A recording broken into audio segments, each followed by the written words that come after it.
মানুষ যখন বিশাল মনের অধিকারী হয় তখন সে মানুষকে ক্ষমা করতে জানে। আপনার স্ত্রী অন্যায় করেছে, মানুষ তো করে ফেলেছে, একই অন্যায় বারবার করে, তো আমিও তো একই গুনাহ বারবার করি আল্লাহর কাছে। আমি যদি তাকে মাফ করি, আল্লাহ আমাকে মাফ করবেন। এখন প্রশ্ন হলো, বারবার মাফ করলে সে তো সংশোধন হবে না, কি হবে? তার সংশোধনের চেষ্টা আমি করব, অবশ্যই আমি তার কল্যাণ চাইবো। আমি কি নিজের কল্যাণ আগে চাইবো না পরের কল্যাণ আগে চাইবো? নিজেরটা। তো ক্ষমা করলে তো আমার লাভ। ক্ষমা করলে যদি সে সংশোধন না হয় তাহলে সেক্ষেত্রে তার ক্ষতি, কিন্তু ক্ষমা করলে তো লাভ আমার, আমি তো আমার লাভের চিন্তা আগে করবো। আমরা বিভিন্ন সময় আঘাতপ্রাপ্ত হই, মনোবেদনায় ভুগি, অনেক মনে কষ্টের মুখোমুখি আমরা হই। এই পরিস্থিতিগুলোর মুখোমুখি হওয়ার পর সাধারণত স্বভাবত প্রকৃতিগতভাবেই আমরা রাগান্বিত হই, ক্রোধান্বিত হই, আমাদের কষ্ট হয়, দুঃখ হয়। এই পরিস্থিতিতে আমরা একজন ইমানদার হিসাবে কোরআন এবং হাদিসের আলোকে বিশেষ কিছু পদক্ষেপ নেয়ার কথা নির্দেশিত হয়েছি। আল্লাহ এবং তার রাসূল আমাদেরকে নির্দেশ করেছেন। সেই নির্দেশনাগুলোর মধ্য থেকে অন্যতম একটা নির্দেশনা হলো, আমরা যদি কারোর দ্বারায় কষ্ট পাই, আঘাতপ্রাপ্ত হই, তাহলে তাকে ক্ষমা করে দেওয়া। এটা এমন একটা গুণ যে পুরো কোরআন জুড়ে আল্লাহ তাআলা ক্ষমাশীলতাকে যারা পছন্দ করেন তাদের প্রশংসা করেছেন। আর আল্লাহ রাব্বুল আলামিনের যে সমস্ত তার শানের সাথে সামঞ্জস্যপূর্ণ যে সমস্ত গুণাবলী আছে, এর মধ্যে অন্যতম একটা হলো তিনি আল আফু, তিনি ক্ষমাশীল, তিনি সবাইকে ক্ষমা করতে পছন্দ করেন। হ্যাঁ, ক্রাইটেরিয়া দেওয়া আছে। এমন কোনো পাপ পৃথিবীতে রাখেননি আল্লাহ তাআলা যে পাপ করে পৃথিবীতে মাপ চাইলে আল্লাহ মাফ করবেন না, এমন একটা পাপও রাখেননি। আমরা একটি আয়াতের ব্যাখ্যায় অনেকে বিভ্রান্তিতে পড়ে যাই বা ভুল বুঝি। সেটা হলো, আল্লাহ তাআলা বলেছেন, ইন্নাল্লাহা লা ইয়াগফিরু আন ইউশরাকা বিহি, আল্লাহর সঙ্গে শিরক করা হলে আল্লাহ সেটা মাফ করবেন না। ওয়া ইয়াগফিরু মা দুনা যালিকা লিমান ইয়াশা, শিরকের চাইতে সাধারণ বা শিরকের চাইতে কম মাত্রার যত অপরাধ আছে সেগুলো আল্লাহ যাকে ইচ্ছা তাকে মাফ করবেন। এই আয়াতের ব্যাখ্যা, আমরা অনেকে মনে করি যে শিরক এটা অমার্জনীয় অপরাধ। শিরক অমার্জনীয় অপরাধ। শর্ত হলো, জীবদ্দশায় যদি মানুষ শিরকের গুনাহ থেকে আল্লাহর কাছে মাফ চায়, আল্লাহ সেটাও মাফ করে দেন। সাহাবীদের অনেকে যারা একসময় মুশরিক ছিলেন, পরে তারা ইসলামে এসেছেন, আল্লাহ মাফ করেন নাই? হ্যাঁ, এই আয়াতের অর্থ হলো, শিরকের অপরাধের দায় নিয়ে যদি কেউ মারা যায়, কিয়ামতে আল্লাহ তাকে মাফ করবেন না। সেটা আল্লাহ চূড়ান্ত ঘোষণা দিয়ে দিয়েছেন, সেটা অমোঘ বিধান, অপরিবর্তনীয়। কিন্তু এই আয়াতের অর্থ এটা না যে জীবদ্দশায় মাফ হবে না। তাহলে এই আয়াতকে সামনে রাখলে আমরা দেখি আল্লাহ সুবহানাহু ওয়া তাআলা সব গুনাহ মাফ করবেন। কোরআন কারীমে আল্লাহ অন্য আয়াতে বলেছেন, লা তাকনাতু মির রাহমাতিল্লাহ, তোমরা আল্লাহর রহমতের আশা কখনো ছাড়বে না। ইন্নাল্লাহা ইয়াগফিরু যুনুবা জামিআ, আল্লাহ সকল গুনাহ মাফ করবেন। ইয়াগফিরু যুনুবা জামিআ, সকল গুনাহ। এখানে আল্লাহ বলেন না ইল্লা, বলেন নাই। আল্লাহ বলেন নাই যে অমুক গুনাহ অ্যাকসেপ্ট, এটা বাদে আল্লাহ বাকিগুলো মাফ করবেন, এরকম কোনো কথা আল্লাহ বলেন নাই। আল্লাহ বলেছেন সকল গুনাহ আল্লাহ মাফ করবেন। ইন্নাল্লাহা ইয়াগফিরু যুনুবা জামিআ, সকল পাপ আল্লাহ মাফ করবেন। তাহলে আয়াতের আলোকে বোঝা গেল, আল্লাহর জমিনে এমন কোন পাপ, এমন কোন অপরাধ আল্লাহ রাখেন নাই যেটা আল্লাহ ক্ষমা করবেন না পৃথিবীতে। হ্যাঁ, কিয়ামতে আল্লাহ তাআলা শিরকের গুনাহ মাফ করবেন না, বাকিগুলো মাফ করবেন। তো আয়াত থেকে আমরা পরিষ্কার ধারণা পাই যে আল্লাহ তাআলা ক্ষমাশীলতাকে কত পছন্দ করেন, যে সবগুলো আল্লাহ মাফ করবেন। মানুষ হিসাবে কেউ যখন আমাদের প্রতি অবিচার করে, জুলুম করে, কষ্ট দেয়, আঘাত দেয় আমাদেরকে, আমাদের কোনো হক বা অধিকার নষ্ট করে, আমরা রাগান্বিত হই। এই রাগান্বিত হওয়াটা আমাদের প্রকৃতিগত বিষয়, এটা ফিতরাতি বিষয়। কিন্তু ইমানদার সুলভ আচরণ হবে, ইমানদার সুলভ আখলাক হবে। রাগান্বিত হওয়ার পরও আল্লাহ রাব্বুল আলামিনের খাতিরে, আল্লাহকে সন্তুষ্ট করার জন্য আমি আল্লাহর বান্দাকে মাফ করে দিব, এটা হবে ঈমানের দাবি। আল্লাহ রাব্বুল আলামিন ক্ষমাশীলতাকে এত পছন্দ করেন, এত পছন্দ করেন যে কোরআনে কারীমে সূরা আলে ইমরান 134 নম্বর আয়াতে আল্লাহ তাআলা মুত্তাকিদের কয়েকটা বৈশিষ্ট্য উল্লেখ করেছেন। পুরো কোরআন জুড়ে মুত্তাকিদের প্রায় 40 থেকে 50টি বৈশিষ্ট্যের কথা উল্লেখ করা হয়েছে। এর মধ্যে এই আয়াতে আল্লাহ তাআলা কয়েকটি বৈশিষ্ট্য উল্লেখ করেছেন। আল্লাহ তাআলা জান্নাত এর অধিকারী যে মুত্তাকিরা হবেন তাদের বৈশিষ্ট্য বলতে গিয়ে বলেছেন, আল্লাযীনা ইউনফিকুনা ফিস সাররাই ওয়াদ দাররা, যারা সুখে এবং দুঃখে সর্বাবস্থায় যারা দান করে। অনেকে সুখে দান করে, অনেকে আবার দুঃখে দান করে। মানুষের ভিন্ন ভিন্ন প্রকৃতি আছে। কিছু মানুষ আছে ঠেকা পড়ে গেলে দান দক্ষিণা শুরু করে, ভালো অবস্থায় আল্লাহকে ভুলে যায়। আবার কিছু লোক আছে উল্টা, দিনকাল ভালো গেলে কিছু দান সাদেকা করে, একটু কষ্ট গেলে আর কিছু করে না। আল্লাহ তাআলা এখানে বলেছেন, যারা সুখে এবং দুঃখে, সচ্ছলতা এবং অসচ্ছলতায় উভয় অবস্থায় দান করে। অসচ্ছল অবস্থায় দান করবে কিভাবে? যতটুকু সামর্থ্য আছে ততটুকু। অন্য সময় আমি 1000 টাকা দান করতে পারতাম, এখন 10 টাকা দান করলাম, এখন 100 টাকা দান করলাম। এটাই ইমানদার মুত্তাকিদের বৈশিষ্ট্য, জান্নাতের অধিবাসীদের বৈশিষ্ট্য। আরেকটা হলো ওয়াল কাযিমিনাল গাইজ, যারা রাগ সংবরণ করে। বড় কঠিন একটা কাজ। যারা রাগ সংবরণ করতে পারে, ক্রোধ নিয়ন্ত্রণ করতে পারে, এই মানুষ পাওয়া বড় কঠিন হয়ে গেছে। এখন প্রত্যেকটা মানুষের স্বভাবই হলো ভয়ঙ্কর রকমের। বিশেষ করে আমাদের যে লাইফস্টাইল, আমাদের যে খাদ্যাভ্যাস, আমাদের যে সুন্নাহ পরিপন্থী পদ্ধতি এবং সিস্টেমের মধ্যে আমরা প্রবেশ করে গেছি, এর ফলশ্রুতিতে আমরা ক্রেজি হয়ে উঠছি। আমি একটা কথা প্রায় বলার চেষ্টা করি, আমরা আমাদের শৈশবে যে সমস্ত বাচ্চা কাচ্চা দেখেছি, আমাদের চাইতে আরো যারা সিনিয়র আছেন, আপনারা আপনাদের শৈশবে যে সমস্ত বাচ্চা কাচ্চা দেখেছেন, ছোট ছোট শিশুদেরকে দেখেছেন, আপনি একটু যদি মেলাবার চেষ্টা করেন এখনকার শিশুদের সাথে তখনকার শিশুদের, একটা মৌলিক পার্থক্যের জায়গা হলো এখনকার শিশুরা সবই প্রায় ক্রেজি। শিশু তো শিশু, সে তো বুঝে না, তার তো কোনো দোষ নাই, আমি শিশুকে দোষ দিচ্ছি না। আমি বলছি আমাদের লাইফস্টাইলের ফল আমাদের ব্যক্তি জীবনে বিভিন্নভাবে পড়ে, শিশুর মধ্যেও সেটা পড়েছে। এর ফলশ্রুতিতে আমরা বেশিরভাগ মানসিক ক্রোধান্বিত, ক্রেজি, বদমেজাজ, রাগী। আবার অনেকে আছেন নিজের বদমেজাজ বা ক্রোধ বা নিয়ন্ত্রণহীন রাগ, এটা নিয়ে তিনি খুব প্রাউড করেন, খুব গর্ব করেন, ভাবসাব এমনভাবে জাহির করেন যে ভাই আমি উল্টাপাল্টা দেখতে পারি না, আমার মাথা ঠিক থাকে না উল্টাপাল্টা দেখতে, মানে আমি এত নীতিবান, এত আদর্শবান মানুষ যে আমি কোনো উল্টাপাল্টা সহ্য করি না, বাট নিজে অনেক আকাম করি। এই উল্টাপাল্টা দেখলে মাথা ঠিক থাকে না, সেটা হলো কার উল্টাপাল্টা? অন্যদের গুলো দেখলে আমার চান্দি গরম হয়ে যায়, বাট আমি নিজে ঠান্ডা মাথায় আল্লাহর নাফরমানি করি, তখন আমার মাথা গরম হয় না। বাচ্চার ক্ষেত্রে বলবে অনেক রাগী, মানে বিশাল কিছু, উনি পিএইচডি করছে, বাচ্চা রাগী। আরে ভাই বাচ্চা রাগী, তাকে কিভাবে আপনি প্যারেন্টিং করবেন, কিভাবে আপনার অভিভাবকত্বের জায়গা থেকে তার রাগকে কমাবার চেষ্টা করবেন, আপনি সেটা শিখেন। সেটা না শিখে আপনি এটাকে নিয়ে এমনভাবে বলছেন মনে হচ্ছে মারাত্মক রাগী। আর চুপচাপ একটু ভদ্র কিসিম হলে বলে মনে হয় মেধা টেধা কম মনে হয়, একটু বোকাশোকা মনে হয়। তো আল্লাহ তাআলা বলেছেন ওয়াল কাযিমিন আল গাইজ, যারা রাগকে সংবরণ করে। এখানে আল্লাহ বলেন নাই ওয়াল আদিমিন আল গাইজ, যাদের রাগ নাই, আল্লাহ তাদের প্রশংসা করেন নাই। রাগ নাই দোঁড়ার সাপের মতো, এদের প্রশংসা আল্লাহ করেন নাই। আল্লাহ বলছেন রাগকে যারা নিয়ন্ত্রণ করে তারা হলো মুত্তাকি। তার মানে রাগ থাকবে, কিন্তু যেখানে যতটুকু দরকার সেখানে ততটুকুর প্রয়োগ হবে, এটা হলো নিয়ন্ত্রিত রাগ।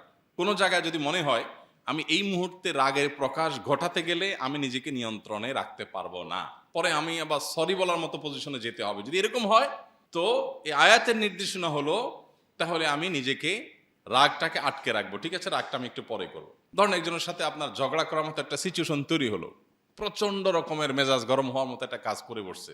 ধরেন বাসার ওয়াইফের সাথেই হলো, এখন চান্দি যখন গরম হয়ে গেছে, আপনি এখনই যদি তাকে বিষয়ে বলতে যান তাহলে যা বলা দরকার তার চেয়ে হয়তো বাড়িয়ে বলে ফেলবেন, সীমা লঙ্ঘন করবেন। এরপর একটা সময় আপনারই খারাপ মনে লাগবে, না বেশি বলা হয়ে গেছে। তাহলে আপনি এখানে প্ল্যান করেন, আপনি স্ত্রীকে বলেন যে তোমার এই বিষয়টা তোমার ভালো লাগে না, এটা নিয়ে তোমার সাথে আমার একটু ঝগড়া আছে, ঝগড়াটা আমরা দুপুর 3টার পরে করবো ইনশাআল্লাহ। 2 ঘন্টা 3 ঘন্টার গ্যাপ দিয়ে একটা টাইম ঘোষণা দেন, মানে বলে কয়ে যুদ্ধ যেটাকে বলে আর কি, কোনো ওই চোরাগুপ্তা হামলা না, বলে কই ঠিক আছে 3টার পরে আমরা 10 মিনিটের ডিউরেশনের ঝগড়া হবে, 3টা থেকে 3টা 10 পর্যন্ত, তুমি প্রস্তুত থেকো। আপনিও নিজেকে নিয়ন্ত্রণ করেন, দেখবেন যে এই 2-4 ঘন্টার ভিতরে আস্তে আস্তে সব প্ল্যান প্রোগ্রাম গোছানো হয়ে যাচ্ছে। অনেক কিছু যোগ বিয়োগ করার পরে দেখবেন যে সবকিছু অনেক কিছু মিনিমাইজ হয়ে গেছে, হয়তো অল্প স্বল্প কিছু রয়ে গেছে, সেগুলো 2-4-5 ঘন্টা পরে বললে দেখবেন যে খুব স্বাভাবিকভাবে সুন্দরভাবে গোছায় আপনি বলতে পারছেন প্ল্যান করে। আর যদি বলেন না রাগ উঠছে এখন এটা বিহিত করে ছাড়বো, অফিস টফিস পরে, রাগ আজকে অফিস, এই ফেলা খাবো না, আগে রাগ করে ঝগড়া করে নি, তাহলে দেখবেন যে সরি বলা লাগছে। আল্লাহ রাব্বুল আলামিন এর জন্য বলেছেন ওয়াল কাযিমিন আল গাইজ, যারা রাগকে কন্ট্রোল করে। কন্ট্রোল করার মানে কি? ধরে রাখে, যখন ছাড়া দরকার তখন ছাড়ে, যতটুকু ছাড়া দরকার ততটুকু ছাড়ে। এরা কখনো লজ্জিত হতে হয় না, অনুতপ্ত হতে হয় না, এবং এই রাগ মানুষকে সংশোধন করে। আর এই যে লাগামহীন রাগ, নিয়ন্ত্রণহীন রাগ, সেটা নিজের চরিত্র নষ্ট করে, নিজের মেজাজ নষ্ট করে, আর মানুষের কাছেও তাকে খারাপ করে দেয়।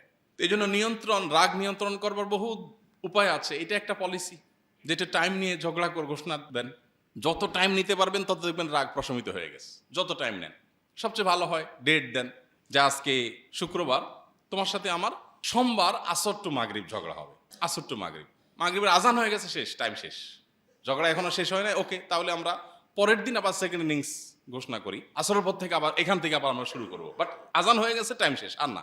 এরকম বিভিন্ন রকম প্ল্যান প্রোগ্রাম করলে দেখবেন নিজের প্রতি নিজের হাসি চলে আসছে, আর আমি কি বোকামি করতেছি। কিন্তু আপনার রাগ ওঠার সাথে সাথে ঝেড়ে দিচ্ছেন, এরপরে বলবেন সরি। এই সরি বলতে বলতে আস্তে আস্তে ছোট হবেন। আল্লাহ তাআলা এর জন্য কোরআনে আমাদেরকে উৎসাহিত করেছে আমরা রাগ যেন সংবরণ করি। এরপরে আমাদের মূল পয়েন্টটা আল্লাহ বলেছেন ওয়াল আফিনা আনিন নাস, যারা মানুষকে ক্ষমা করে, এই মানুষগুলো মুত্তাকি, এরা জান্নাতের অধিবাসী। তাহলে যারা শক্ত ধরে থাকে, যারা খুব খুঁটা গেড়ে থাকে, যারা মানুষকে ক্ষমা করে না, এরা নিজেদেরকে এই মুত্তাকিদের গুণে গুণান্বিত দাবি করতে পারে না। আজকে পৃথিবীর যেদিকেই তাকাবেন মানুষ দেখবেন দিন দিন শক্ত হয়ে যাচ্ছে। আমাদের হৃদয়গুলো, আমাদের মনগুলো অনেক শক্ত হয়ে যাচ্ছে, কঠোর হৃদয়ের হয়ে যাচ্ছে। আমরা কেউ কোনো অন্যায় করলে সেটাকে এমনভাবে ধরে রাখি, না কেন করলো সে, কিভাবে করলো, কোনো অবস্থাতে তাকে আমি ক্ষমা করতেই পারি না। সেই আমি যে আরেকজনকে ক্ষমা করছি না, সেই আমি কিন্তু অন্যদের কাছ থেকে ক্ষমার আশা করি সকাল বিকাল। আমি যখন ভুল করি তখন কিন্তু আমি আশা করি যে এত বাড়াবাড়ি কি আছে, ঠিক আছে ভুল করছি, আমি তো স্বীকার করছি, মাফ করে দেন। কিন্তু আমরা সেটা করি না। প্রিয় ভাইরা আমার, এই ক্ষমা এটা হলো অনেকটা গাণিতিক সূত্রের মতো। আপনি যদি ক্ষমা করেন তো আল্লাহ তাআলা আপনাকে ক্ষমা করবেন। আপনি যদি ক্ষমা করতে না জানেন তাহলে আল্লাহর কাছ থেকে ক্ষমা পাওয়া এটা আপনার জন্য খুবই ডিফিকাল্ট, খুবই কঠিন একটা বিষয় হয়ে দাঁড়াবে। আল্লাহ সুবহানাহু ওয়া তাআলা কোরআনে কারিমে বলেন, ওয়ালিয়াফু ওয়ালিয়াসফাহু, মানুষ যেন অন্যকে ক্ষমা করে, মানুষ যেন অন্যের ভুল ত্রুটি দেখে উপেক্ষা করে। থাক, হয়তো না বুঝে করছে, হয়তো খেয়াল করে নাই, হয়তো ওই চিন্তা থেকে বলছে, হয়তো সে একটা পজিটিভ অর্থে বলছে, এরকম বিভিন্ন ব্যাখ্যা তার সপক্ষে দাঁড় করাবার চেষ্টা করে। আল্লাহ বলেছেন এটা যদি কেউ করে, আল্লাহ তুহিব্বুনা আন ইয়াগফিরাল্লাহু লাকুম, তোমরা যারা ক্ষমা করো না মানুষকে, তোমরা যারা মানুষের ভুল উপেক্ষা করো না, তোমরা কি চাও না আল্লাহ তোমাদের মাফ করুক? এর মানে হলো যদি আল্লাহ মাফ করুক এটা চাও, তাহলে আল্লাহর বান্দাদেরকে মাফ করা শেখো। আমরা এখন যেভাবে খুঁটা ধরে বসে থাকি, আমরা এখন যেভাবে শক্ত হয়ে বসে থাকি, বেশিরভাগ মানুষ মাফ করার ব্যাপারে বিশেষ করে এটা কোনো ভালো গুণ না। আমরা হয়তো এক্ষেত্রেও শয়তান দ্বারা প্রতারিত হই, আত্মপ্রবঞ্চনার শিকার হই। আমাদের নিজেদেরকে মনে হয় যে আমি এত শক্ত খুঁটা ধরে বসে আছি মানে হলো আমি লৌহ মানব, আমি খুব শক্ত মানুষ, যা বলি তা করি, নিজেকে খুব বাহাদুর বাহাদুর মনে করি। এটা হলো সবচেয়ে বড় ভীরুতা, সবচেয়ে বড় ছোট লোকই। আর ক্ষমা করতে পারা এটা হলো সবচেয়ে বড় মানসিকতার ব্যাপার। এই জন্য কিয়ামতের ময়দানে আল্লাহর কাছ থেকে আপনি ক্ষমা কতটা আশা করেন? কোন এক মনীষী তার অধীনস্থ অন্যায় করেছে, ভুল করার পর বলল, সরি আমার ভুল হয়ে গেছে, আর হবে না, মাফ করে দেন।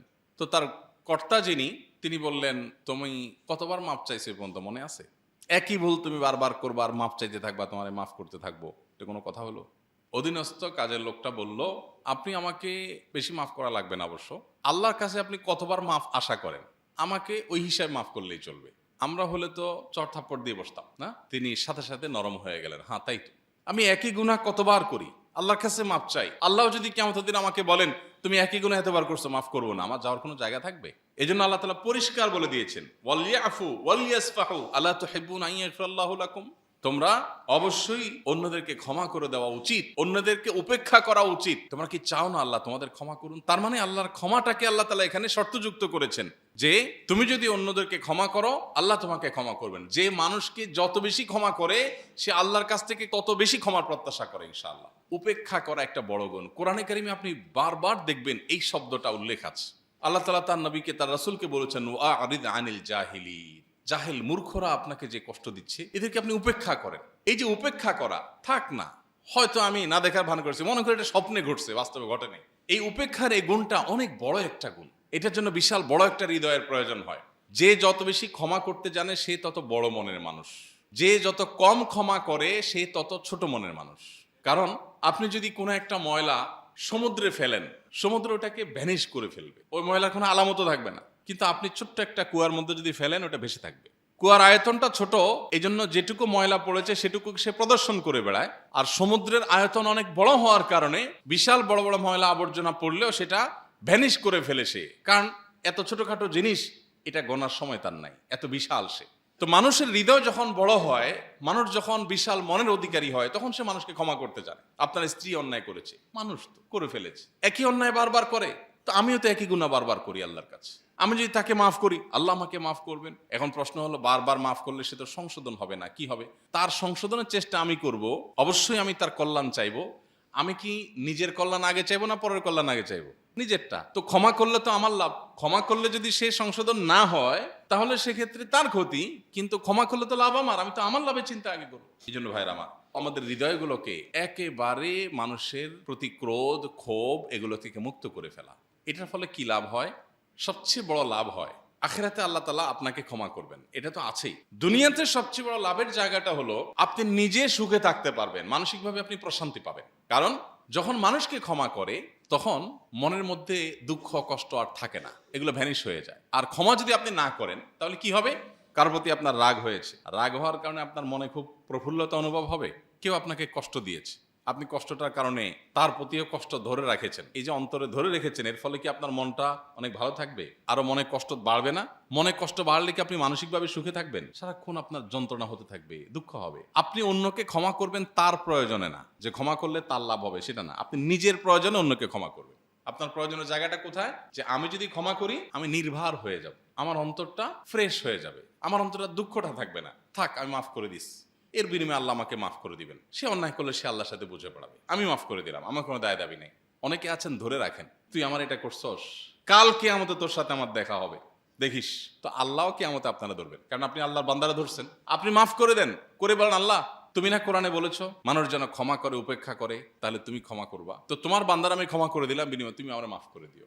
ব্যাস, এর চেয়ে বড় বিজনেস আর কিচ্ছু নাই। এই আমল করার জন্য আপনার কোনো পয়সা খরচ হবে না, মানুষকে ক্ষমা করতে পয়সা খরচ হবে, এটার জন্য আপনার কোনো ইনভেস্ট করতে হবে না। শুধুমাত্র মানসিকতার পরিবর্তন করা জরুরি, মনটাকে কোমল করা জরুরি, নরম করা জরুরি। এক সাহাবীর জান্নাতি হওয়ার এবং জান্নাতে তার অবস্থান ওহির মাধ্যমে আল্লাহর কাছ থেকে জানার পর যখন তিনি সাহাবীদের কাছে বললেন অমুকের ব্যাপারে এই সুসংবাদ, সে জান্নাতি, জান্নাতে তার অবস্থান আল্লাহ আমাকে জানিয়েছেন, তখন সাহাবা ইকরাম ওই ব্যক্তির ব্যক্তিগত আমলকে পর্যবেক্ষণ করবার জন্য উঠে পড়ে লেগে গেছেন। আমরা যেরকম কেউ বড়লোক হলে অস্থির হয়ে যায়, এই লোকটা বড়লোক হয়েছে কি দিয়া, কি কাজ করে, চোরাকার বাড়ি না মাদক, কোন পথে এত শর্টকাটে বড়লোক হলো, আমারও দরকার। আমরা যেরকম পাগল পড়া হয় দুনিয়ার জন্য, সাহাবীরা ছিলেন উল্টা।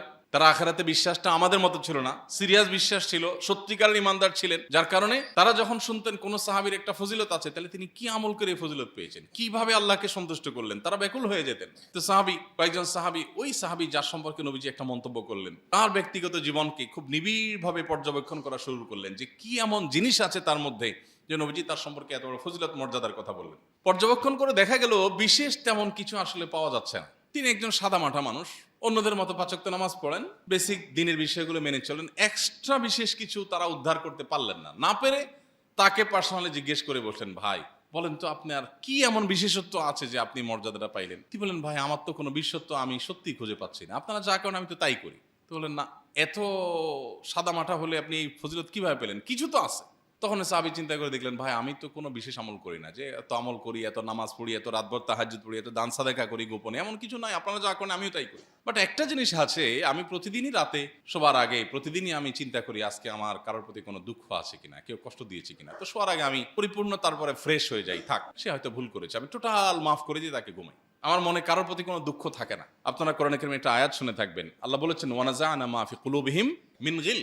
জান্নাতীদেরকে যখন জান্নাতে আল্লাহ প্রবেশ করাবেন, তার আগে একটা রিফাইন্ডিং কার্যক্রম হবে। জান্নাতীদেরকে আল্লাহ তাআলা জান্নাতে প্রবেশ করাবার আগ মুহূর্তে মানবীয় প্রকৃতিতে যে সমস্ত ভুল ত্রুটি থাকে বা নেগেটিভ দিক থাকে, এর ভিতরে একটা হলো অন্যের প্রতি কষ্ট, হিংসা বা শত্রুতা, বিদ্বেষ, গিল, এই জিনিসটাকে আল্লাহ তাআলা অন্তর থেকে পরিপূর্ণভাবে বের করে তারপর জান্নাতে প্রবেশ করাবেন। জান্নাতের অন্তরে কোনো কারোর প্রতি কোনো দুঃখ কষ্ট থাকবে না। তো এই জন্য ভাই, দুনিয়াতে এই আমলটার এক্সারসাইজ করতে পারি না আমরা ইনশাআল্লাহ। মাফ করলে কি লাভ হবে? আপনি নিজে সুখে থাকবেন, আখিরাতের জান্নাত তো পরে, নগদে আপনি নিজে সুখে থাকবেন। আপনি আজকে ট্রাই করেন, কারোর প্রতি খুব দুঃখ আছে তো আল্লাহকে বলেন, আল্লাহ তোমার বান্দাকে মাফ করলে তুমি মাফ করবা বলছো, আমি মাফ করে দিলাম, তুমি আমার মাফ করে দিও, এবং তার প্রতি ফ্রেশ হয়ে যান। সে অন্যায় করেছে, সে অন্যায়ের জন্য দায়ী থাকবে, বাট আমি মাফ করে দিলাম, আল্লাহর সাথে বোঝাপড়া হবে। তাহলে দেখবেন আপনি নির্ভার হয়ে যাবেন। আর কষ্ট যতদিন বয়ে বেড়াবেন তত কষ্ট আরো বাড়বে, আর যত সময় যাবে কষ্ট আরো বাড়বে। আপনার হাতে যদি একটা গ্লাস দেওয়া হয়, গ্লাসে যদি গ্লাস ভর্তি পানি থাকে, একটা গ্লাস ভর্তি পানি হাতে নেওয়া খুব কষ্টের কিছু না আমাদের জন্য। আপনার এই গ্লাসে হয়তো 150 বা 200 ml পানি আছে, সেটা নিয়ে আপনি দাঁড়িয়ে হাতে রেখে দিয়েছেন। কিন্তু এটা যদি আপনি 1 ঘন্টা রাখেন, 2 ঘন্টা রাখেন, 5 ঘন্টা রাখেন, 7 ঘন্টা রাখেন, তাহলে আস্তে আস্তে এই 200 ml পানি আপনার কাছে 200 কেজির মতো মনে হবে। আপনার কাছে 200 কেজি উঠেতে যতটা কষ্টের, দীর্ঘ সময় ধরে রাখতে রাখতে এটা সেরকম মনে হবে। কারোর প্রতি কষ্ট যখন মানুষ পুষে রাখে, আস্তে আস্তে আস্তে আস্তে সেটা বাড়তে থাকে। আর শয়তানের অনেক বড় একটা কাজের জায়গা হলো এইটা, শয়তান আপনাকে জেদি করবে, শয়তান আপনাকে অন্যের পরে প্রচন্ড রকমের শক্ত করে রাখবে। আর আপনি যখনই মাটির সাথে মিশে যাবেন, আল্লাহর জন্য ক্ষমা করে দিবেন, সাথে সাথে শয়তানের মুখে ছালি মারলেন, শয়তান ছাই মারা মুখে সে অপদস্থ হবে, পর্যদস্ত হবে এবং সে হেরে যাবে, আপনি জিতে যাবেন। কিন্তু শয়তান আপনাকে ভুল বোঝাবে, শয়তান বলবে, না মাফ করলে তো ছোট হয়ে যাবে, মাফ করলে তো ছোট হয়ে যাবে, আর ধরে রাখলে তুমি তো বড় হবে। এটা ভুল এবং শয়তানের মিথ্যাচার এবং মিথ্যা প্রতিশ্রুতি। আল্লাহ তাআলা কোরআনে কারিমে বারবার আমাদেরকে এই বিষয়টা সতর্ক করেছেন। শয়তান কিন্তু আমাদেরকে যা বলে সেটা মিথ্যা। যেমন আমরা যখন দান করতে যাই, শয়তান বলে দান করবি তাহলে তো কমে যাবে, এটা মিথ্যা। দান করলে কমে না, আরো বাড়ে। ঠিক একইভাবে আপনি কাউকে ক্ষমা করলে আপনি আপনার মর্যাদা আরো বাড়বে, আরে আল্লাহর কাছেও বাড়বে, ওই মানুষটার কাছেও বাড়বে, আপনার নিজের কাছেও বাড়বে যে আমি বড় মনের পরিচয় দিলাম। কিন্তু শয়তান আপনাকে বলবে কি, ক্ষমা করলে তুমি